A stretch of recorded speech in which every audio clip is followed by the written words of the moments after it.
place, and they decided to rebuild the Kaaba with halal earnings. So they decided that no money should be used in the Kaaba which comes from usury, from interest. No money should be used that comes from blood money, ransom monies, from any unlawful earnings. So they built the Kaaba together, and when it was time to place the black stone, they started arguing about who's going to have the honor of placing the black stone in the Kaaba, in one of the corners of the Kaaba.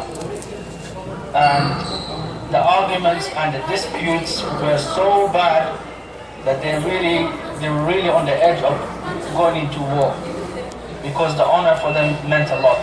The Arabs have a lot of pride, and they still do. And when it comes to honor, they all wanted to have that honor. Each tribe wanted to have the honor of placing the black stone in one of the corners of the Kaaba.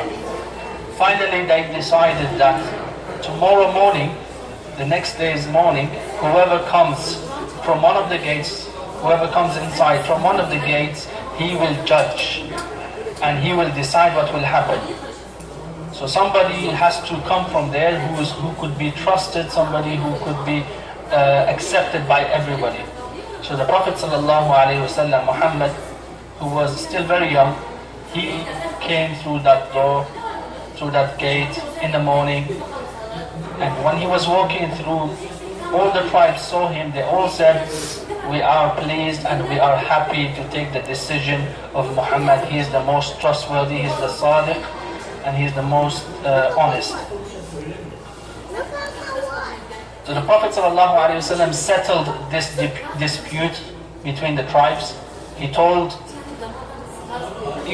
from each tribe there should come one of the chiefs of each tribe should come, and he placed a black stone in the middle of a cloth, and he asked from each tribe the chief should come and take one corner and come to the black stone, to the corner of the Kaaba. And the Prophet ﷺ then placed the black stone himself, and everybody was happy with that. So everybody had the honor to go to the place where the black stone was to be placed. So the Prophet ﷺ, like you can see, he was respected and honored, and everybody would regard him as a special person, a person who could be taken as a wise person. And the news of the Prophet ﷺ spread among the people of Quraysh that he was a trustworthy person, a respected person. And one of the people who came to know of the Prophet ﷺ's honesty and his high qualities was a lady called Khadija binti Khuwaylid. Khadija binti Khuwaylid, who was from a business family, from a big family in Makkah. She was one of the wealthiest women in Makkah, and she was very active when it came to business internationally in Syria and different. Offered him this job of taking care of the business, and the Prophet ﷺ accepted this job opportunity, and he became a businessman for Khadija radiallahu anha. And whenever the Prophet ﷺ went to Syria for business, he came back with a triple amount of profit that she used to get usually. He will triple the amount of profits for her. And Maysara, the servant who was very close to the Prophet ﷺ throughout all his journeys, he spent many months and years with the Prophet ﷺ and days. When he came back, he would speak very highly of the Prophet ﷺ. He would tell her that this person is a very honest person, is a very respectable person. And Khadija radiallahu anha would grow. She was 40 years old, and her love for the Prophet ﷺ became very natural, and she started loving the Prophet ﷺ. Although there were many chiefs of the Arab tribes who would propose to her for marriage, she would refuse everybody. But when she saw the Prophet ﷺ, when she saw the qualities of the Prophet ﷺ, she herself asked one of her friends to go and ask the Prophet ﷺ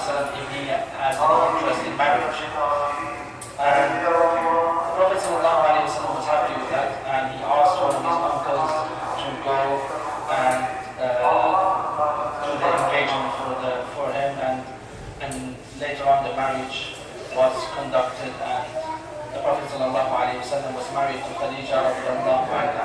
She was 40 years old and the Prophet ﷺ was 35 years old. This marriage was a happy marriage. And Khadija and Muhammad ﷺ were blessed with many children.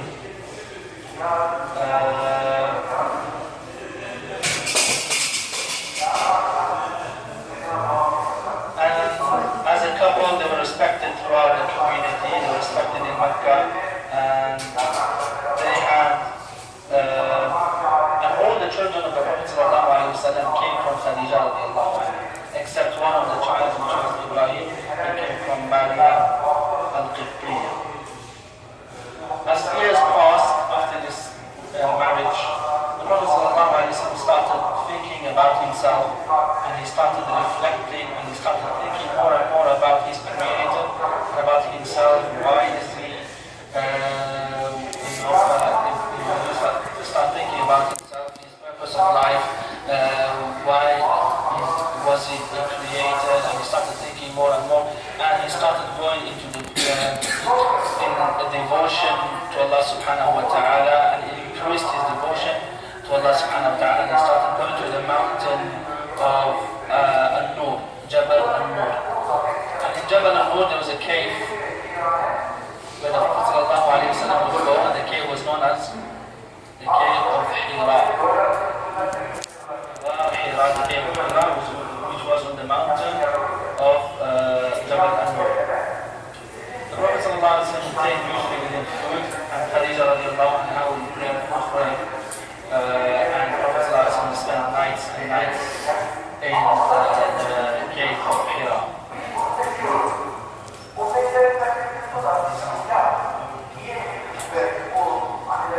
So what were the qualities of the Prophet ﷺ?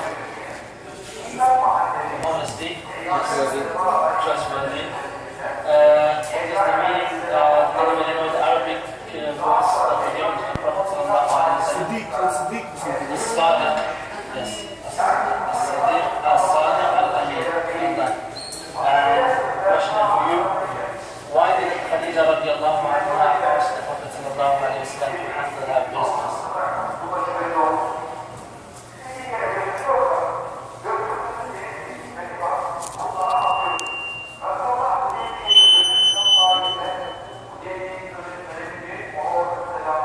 Because he was trustworthy and honest. That's the only just trying to say. How old was the Prophet ﷺ when he was married to Khadija? Yes. MashaAllah, well done. How old was Khadija? 40 years old. MashaAllah. Why did the Prophet ﷺ go into the cave of Hira?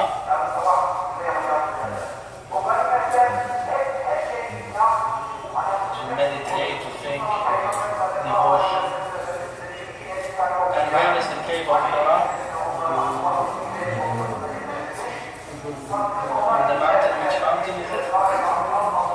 Jabal al-Nur. Al-Nur means light. And it is also known as Jabal al-Rahmah. Tomorrow, inshallah, we'll be passing by Jabal al-Nur and Hira.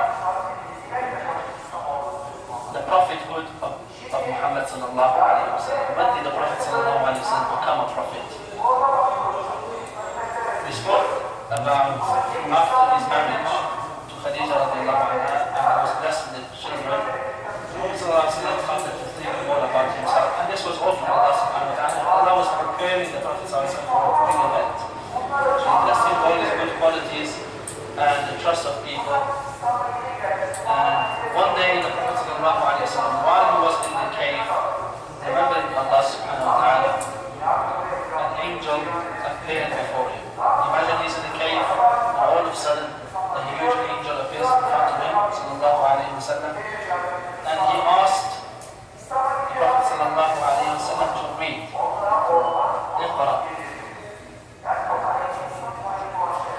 He asked the Prophet sallallahu alayhi wa sallam to read. And this was the first word that was revealed to the Prophet sallallahu alayhi wa sallam.